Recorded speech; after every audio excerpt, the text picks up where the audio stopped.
Hello and welcome to National Focus. I am Julian Morris. In the headlines, Prime Minister Skerrit announces approved protocols for reopening Dominica's entertainment sector. Government to build over 500 resilient homes to improve the housing condition of residents in the Kalinago territory, and government remains committed to providing access to vaccines for all Dominicans. Details of the headline stories and more when we return.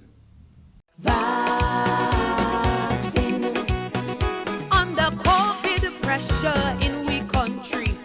I'm Karen Duru. I'm a farmer from Bellevue Chopin. When I took the vaccine in February, I took it very late. I took the AstraZeneca. Well, then I had some side effects, but it did not last too long, just about a day. Like the Saturday morning, by the time I took the paracetamol the Saturday afternoon, I was fine. I could roll again, do anything. And I haven't felt anything since. I took the second dose, it was fine, no problem. No side effects on the second dose. And I'm also encouraging farmers that they should take the vaccine. Because sometimes we go to a farm, we meet somebody on the way, we give them a ride. We never know who's infected.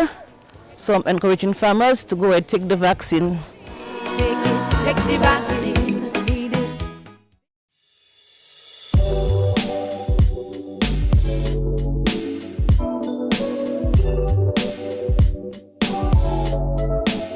Welcome back. Prime Minister the Honorable Roosevelt Skerrit has announced the timeline and approved protocols for special events. February 20th to March 1st will mark the recommencement of another sector of Dominica's economy in a safe manner. These events will be hosted at two approved sites, namely the Old Mill Cultural Center and the Windsor Park Sports Stadium forecourt for fully vaccinated individuals. The Windsor Park Sports Stadium forecourt will be designated as the main event venue to accommodate a maximum of 500 patrons. The Old Mill Cultural Center will be approved for virtual events and cater for up to 200 patrons. All patrons, performers, staff support, including health and security, and vendors at the events shall be fully vaccinated and present a negative antigen test result within a 24-hour period prior to each event. The approved guidelines state that only one event shall be held per day and should not exceed a duration of 6 hours. There will be no street jump-ups, no village carnivals or unauthorized gatherings of groups. Those who wish to host activities are asked to apply to receive a permit. Prime Minister Skerrit assures the public of government's intent to create a safer zone with these managed events. On February 28th and March 1st, events are proposed for the forecourt of the Windsor Park Stadium. Both day events will be live, catering for a maximum of 500 patrons and streamed online. On both days, the events will run from 2 p.m. to 8 p.m. Again, all revelers must be fully vaccinated and show proof of a negative antigen test up to 24 hours before the event. We also anticipate the hosting of various calypso shows to include the Stardom King of the Tent, Mass Camp, Champ of the Camp, and the Grand Calypso Finals. An individual is qualified as fully vaccinated once they have received 2 doses of any approved COVID-19 vaccine, or in the case of the Johnson & Johnson, 1 dose. If the vaccine has been approved by the Ministry of Health, Wellness and New Health Investment and the World Health Organization, and if the second dose of vaccine has been received more than 2 weeks prior to travel to Dominica. The approved vaccines are the Pfizer, AstraZeneca, Moderna, Johnson & Johnson, Sinopharm, Abdala, Soberana, and the Sputnik. The organizers of each event will be required to submit an application seeking authorization to host the event. Details of the application process will be made available to the public for guidance. Prime Minister Skerrit says the ticket sales are in the hands of the event organizers. He says tickets should be sold to patrons upon provision of valid ID, contact details and proof of vaccination. Ticket holders shall submit proof of vaccination and the negative antigen test results from swabs taken 24 hours prior to each event. Proof of vaccination and negative antigen test result shall be validated prior to each event. These guidelines have been developed to provide the directive for the hosting of events during this carnival season and for the foreseeable future. The events planned during the carnival season until March 1 will also serve as a pilot activities, which will provide us all with a template for the hosting of events on a more regular basis. We will be able to assess our successes and take note of our shortfalls so as to improve the organization of future events. The special events calendar will see the popular Rise and Wine and the Illumination Juve. The hosting of these special events is government's move to gradually revamp the entertainment industry amid the COVID-19 pandemic. The people of the Salibia constituency are already benefiting from improved housing situations with the upgrading of houses in various hamlets. Government pledged its commitment to improving the quality of life in that area through the construction of over 500 resilient homes. The government of Dominica Housing Recovery Project, funded by the World Bank and the European Union funded housing project, are the two developments currently being undertaken in that constituency. Member of Parliament for the Salibia constituency, the Honourable Kozia Frederick, is satisfied with the progress made so far on these developments. In the background, we have in the process of completing one of the HRP projects. It is in the scenic area, and as you can see, the foundation works have been done, and the workers are now laying the blocks. Throughout the community, we will, over the next couple of months, have more than 40 of those built, and there are 2 or 3 that has been completed, and so we are seeing the evolution of the housing project within that space. These houses are being built to a more resilient standard for residents whose homes were destroyed by Hurricane Maria in 2017. These homes are being constructed to withstand hurricane-force winds and seismic activity. It is very, very important for us as a government to capture the evolution of that project within that space. The housing projects across the Kalinago territory have created more opportunities for constituents apart from an improved standard of living. Honourable Frederick is pleased to note that employment has been on a rise in that area. When we look at all of the housing projects, we see that in that case here we have 100% people out of the Salibia constituency. And so I'm excited for this because we have seen in the past the movements to have outside contractors, but we are now seeing the engagement of local contractors with these different skill sets from plumbers, electricians, bricklayers, carpenters. So we are very excited. So as we go through the Kalinago territory and the constituency, we'll see the constituents being employed meaningfully. And so there's a sort of a housing boom as we speak within the constituency.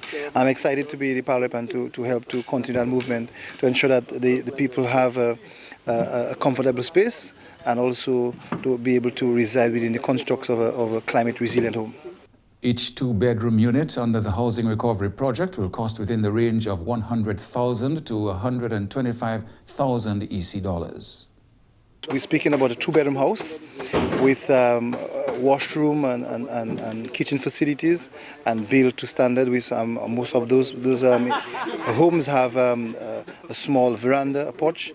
And so we see a comfortable home, and so we are able to provide as a government that unit to our family, so that we can ensure that people are in a comfortable home with all of the trappings of a modern household construct. Home recipient Mr. Romain Valmon has expressed gratitude to those who have partnered in making this a reality. My house is okay, and I good. And I appreciate those people that making the house for me. God bless them. And God with those World Bank that helped me to make the house. The government of Dominica continues to fulfill its commitment to the people of the country, and the construction of these homes form part of government's efforts to transform Dominica into the world's first climate-resilient nation. Chief Magistrate Mrs. Candia Carret George says in spite of the impact of COVID-19, much was accomplished in the area of court infrastructure during 2021. She says in early April 2021, long-awaited renovation works were completed at the court's Bayfront location. Since the passage of Hurricane Maria, courts 1 and 2 had been operating on a shift system in a makeshift location. From the 6th of April 2021, we were able to return to their newly renovated original spaces. Both courts are now able to begin at 9 a.m., which enables magistrates to sit longer hours. The Chief Magistrate says there has also been improvement in reducing a backlog of cases brought on by COVID-19. The situation was further compounded by a shortage of magisterial staff throughout the year. In 2021, the Eastern Caribbean Supreme Court, or ECSC, was able to source funding from Carry Secure and furnish the Magistrates Court with a digital recorder for 1 courtroom. Once installed, this will reduce the amount of writing done by the magistrate, thus saving judicial time. It is my hope that such equipment will be received for every magistrate's courtroom as time progresses. In order to adapt to the times in which we now live, the Eastern Caribbean Supreme Court also furnished the Magistrates Court with video conferencing equipment for 1 courtroom, which will be used in the conducting of remote trials once the necessary amendment is made to our legislation. Our thanks go out to jurists for funding this project. The Eastern Caribbean Supreme Court has been applauded for its support of Dominica's Magistrates Court during the last year. I also wish to place on record that the Zoom platform used to conduct remands daily has been paid for by the Eastern Caribbean Supreme Court through funding obtained from the British High Commission. We wish to thank the Eastern Caribbean Supreme Court for its tangible investment in the Dominica Magistrates Court throughout 2021. The Magistrates Court also made strides in the area of training in 2021. The Magistrates Court was additionally able to benefit from the virtual training sessions organized by the Judicial Education Institute of the Eastern Caribbean Supreme Court. All magistrates attended a magistrates leadership workshop from January 28th to 29th last year. The workshop focused on customer service and case flow management. Magisterial staff also attended a magistrates conference from the 3rd to the 5th of February, where our skills were sharpened in many areas.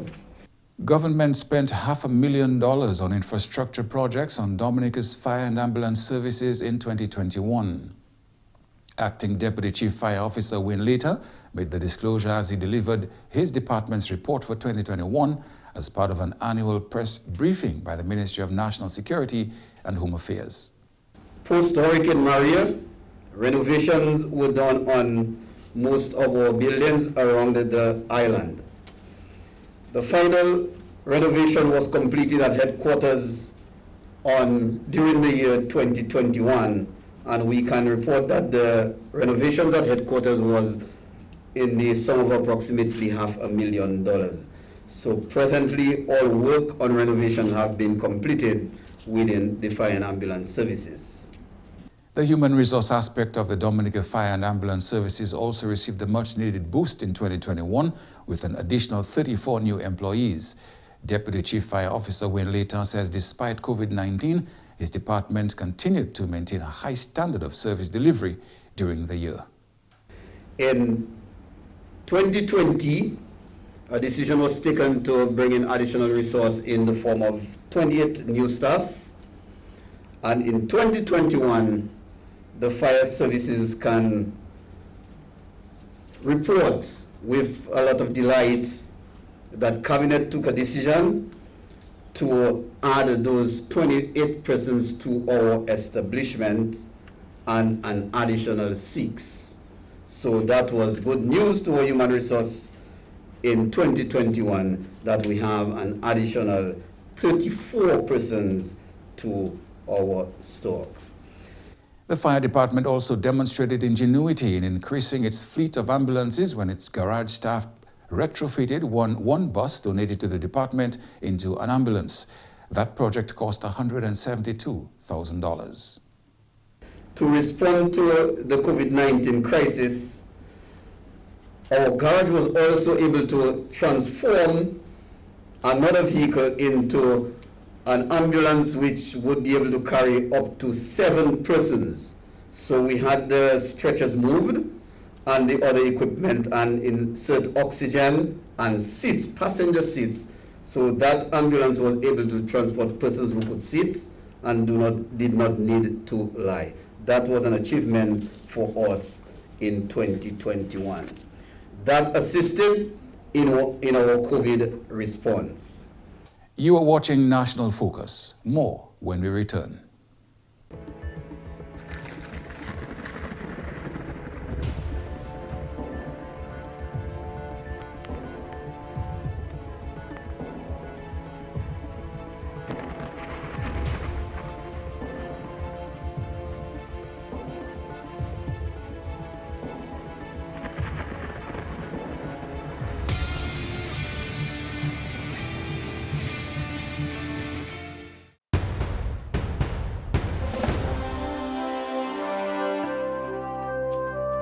This is CARICOM Secretary General Irwin LaRocque. I took the jab, the COVID-19 vaccine.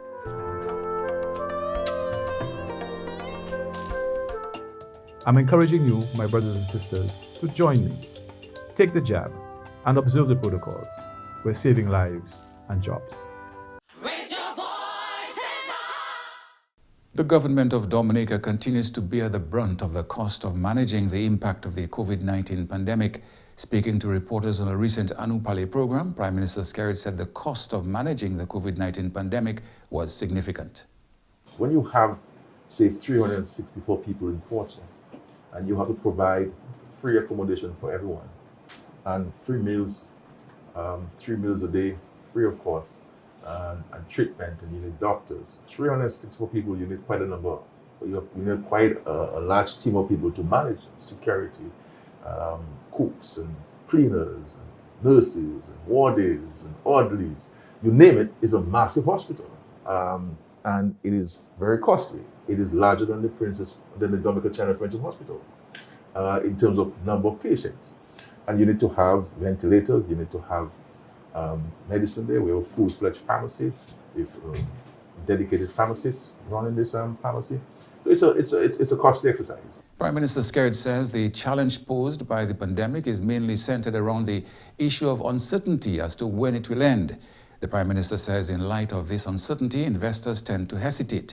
He says with costs piling up, the situation makes budgeting very difficult, but government remains focused on its main preoccupation, that of saving Dominican lives. At the end of the day, as we've said and we continue to say, protecting the lives of our people is priority number one for the government, and we will not compromise on spending to save lives, and this is where we're going. But I think some of the things that are helping the government is the prudent management of the finance of the country. And I've always maintained that for a small open economy like Dominica, prudent and responsible management of the finances is critical. And this we have had for a very long time. From 2002, very strong fiscal policies. We've continued to improve on those to ensure that we can cushion external shocks, shocks like a pandemic, shocks like natural disasters as well. And of course, the capital projects are going on.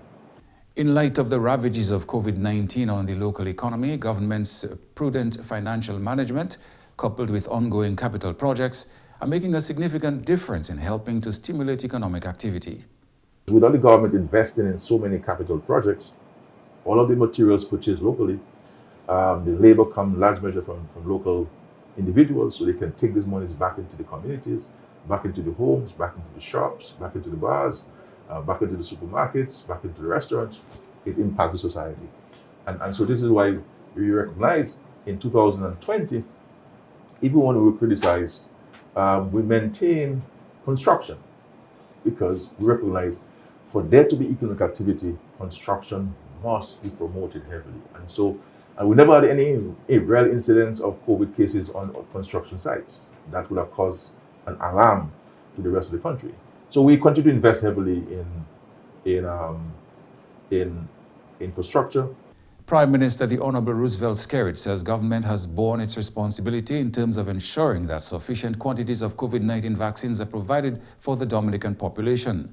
The Honourable Prime Minister says for the time being, his administration's no vaccine mandate is maintained, even if a section of society has been calling for mandatory vaccination.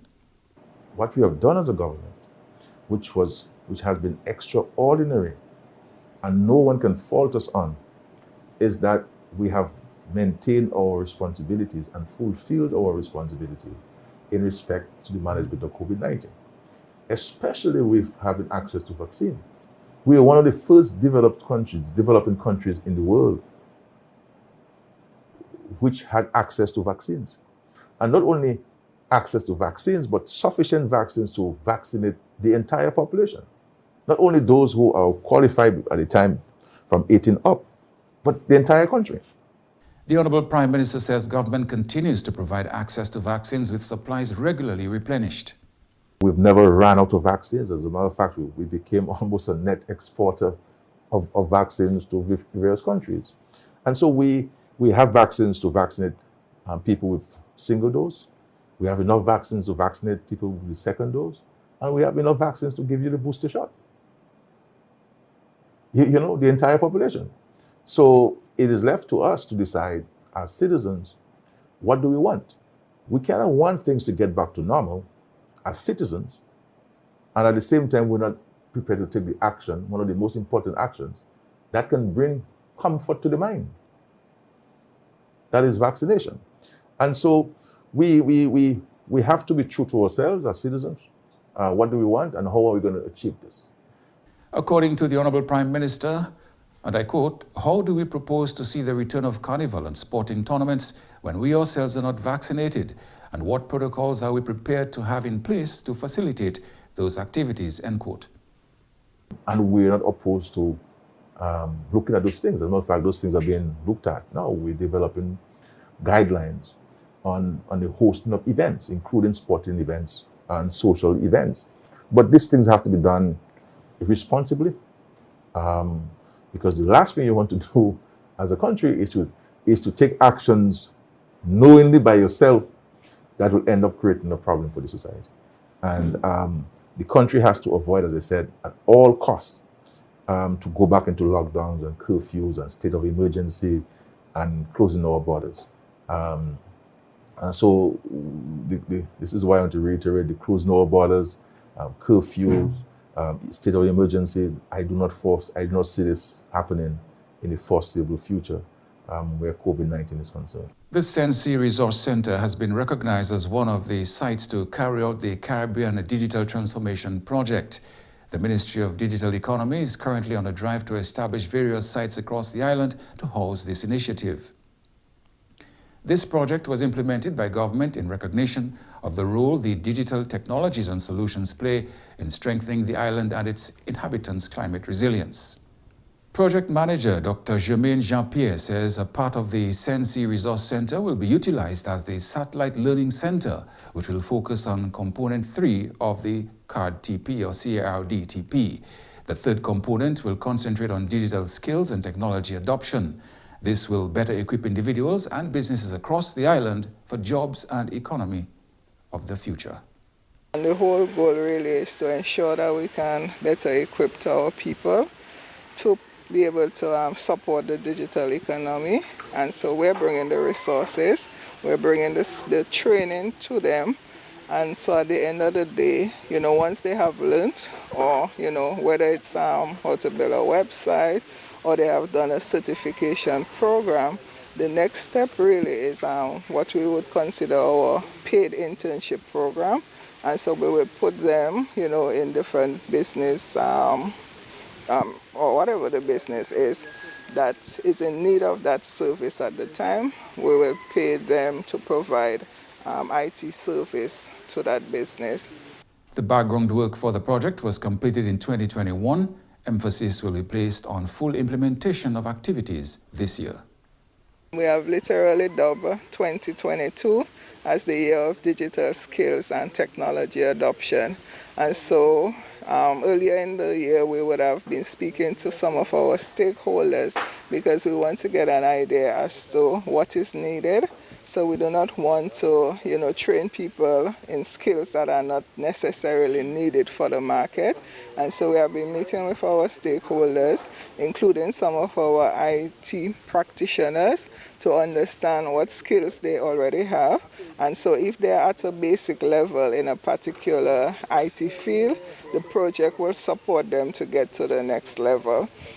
Similarly, when we create those learning environments and we train people, then our business will benefit from it. Dr. Jean-Pierre says the training is necessary to prepare youth to bridge the age gap between the old and future generations of technology. We do not want a lag between generation as it relates to ICTs and the digital economy. So we're ensuring that we're focusing on our youth, our young people. The project really caters to everybody. So even we will have classes for our older citizens and so on, but we really want to ensure we do not have a generation gap with ICT and the digital economy. And so there will be other learning centers around the island that will also be, cater to the same needs as well. And so once we offer the courses, we put them out there, we would want our people to apply for them, to get on board. Apart from the internship program, CARD TP also offers grants to businesses who wish to launch an innovation. The project is really inclusive of us providing all the resources that is needed to ensure that the digital economy is what we want it to be, and to have all our services, the goods that we offer online. Member of Parliament for the Salibia constituency, the Honourable Cozier Frederick, anticipates the installation of over 30 units to benefit the youth of his constituency. It will provide the services of internet connectivity and other services to students, community activists and cultural people alike, to ensure that we are part and parcel of the digitalizing of the economy and the development of ICT as an important progressive movement in the Carnago space. The Ministry of Digital Economy continues its efforts to spur innovation and productivity growth whilst adapting a regional approach to capturing economies of scale in specialized digital skills development programs. That's all for the English version of the news. Shakira Pierre-John is next with your Creole highlights. Bienvenue pour Nouvelle à Creole, non moi c'est Shakira Pierre-John. Dominica Bureau of Standards ouvert l'office neuf à Guantans. Cérémonie là pour ouvrir l'office à la pon place jeudi semaine passée. L'office là qui fait service comme un point pour commencer inspection produits frais et puis qu'il y a l'autre l'office pour faire business et puis bureau là. L'office neuf là qui est un assistant administratif, yon moun qui ka cache et puis yon place pour inspecteur. Ministre pour l'État et puis membre parlement pour constituency Guantans, Honorable Ian Douglas, dit que l'office neuf sala ouvert et qui mette Dominique à une meilleure manière pour ni compétition à sur la place région là. Ministre l'État l'a dit, Dominique ni on la place neuf en Guadeloupe pour passion fruit et puis dit bien important pour chaîne la place sala quand il a montré un pile potentiel, mais c'est pour Dominique faire la place la grandi. Honorable Douglas dit il y a une pile opportunité pour planter passion fruit quand Dominique et puis gouvernement a gardé pour grandir ces pays là yo ka voyer ces produits ça là comme pays comme Martinique. Ministre l'État la complimenté moun qui ka travaille à bureau là pour travail là yo ka continuer pour faire certains manger bien bon à Dominique. Honorable Douglas dit ministre li ka continue pour supporter bureau là et puis il ka parler code bénéfice là il qui ni pour Guantans et puis c'est planter là en notre pays là. Ministre Douglas qui associé moun là qui ka travaille à l'office là pour traiter ces moun là qui ka venir faire business à l'office là bien confortable et puis ni respect pour yo. Directeur bureau là monsieur Media Larok de establishment ça là qui offre service bureau là ba moun à Guantans et bi qui aussi mène yon police neuf ba inspection manger en pays là. Il croit ainsi tout stakeholder pour travailler et puis bureau là pour faire certains Dominique voyager bon produit l'autre pays. Monsieur Larocque dit yon ni gros plan pour Paula à Guantans et puis pour enhancer qualité produit frais à Dominique pour la place région là. En d'autres nouvelles, Dominique tapé ambassadeur Nef hod Netherlands la. Ambassadeur Netherlands la pour Dominique, His Excellency Sandor Marnix Rafael Verga, présente credentials li ba President Savre, vadwedi li 14 janvier l'année sala. President Savre di Dominique et puis Netherlands la qui continue pour ni yon bon relation depuis ces deux pays là établi relation diplomatique. His Excellency Savre di y bien confident qui ambassadeur Nef la qui continue pour faire relation ça la plus fort entre ces deux pays là. President Savre dit ces deux pays là ni yon bon relation en l'état, ça c'est en Dominique et puis Saint-Martin pour produire fouet. His Excellency Savre di relation là qui allait pour 40 l'année qu'on y yon pile Dominique à ouest et puis travail en pays comme Aruba, Borneo et puis Curaçao. Président là dit Dominica a fait commitment là pour travailler puis Netherlands pour faire certain tout citoyen ces pays ça la bien safe en temps qui bien wed. Ça c'est tant qu'on sécurité régionale et fait changement climatique et puis COVID-19 pandémique là qui a mettre tout le monde à la tête en wis. En même temps l'ambassadeur Nef là dit il bien excité pour faire Dominique bon expertise à différentes manières comme énergie géothermale et puis aussi à agriculture. Ça, c'est tout pour Nouvelle à Creole. Non, moi, c'est Shakira Pierre John. Au revoir. Thank you, Shakira.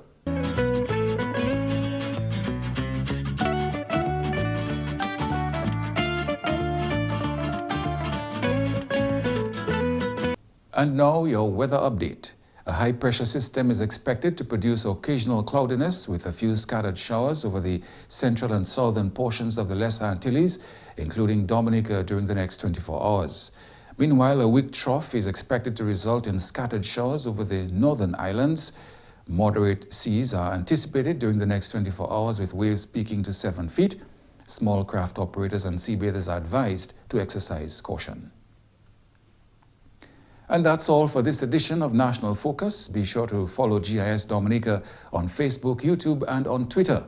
You can also drop us an email at gis@dominica.gov.dm. From all of us here on the GIS News Production Team, I am Julian Morris. Thanks for watching, and remember to stay safe.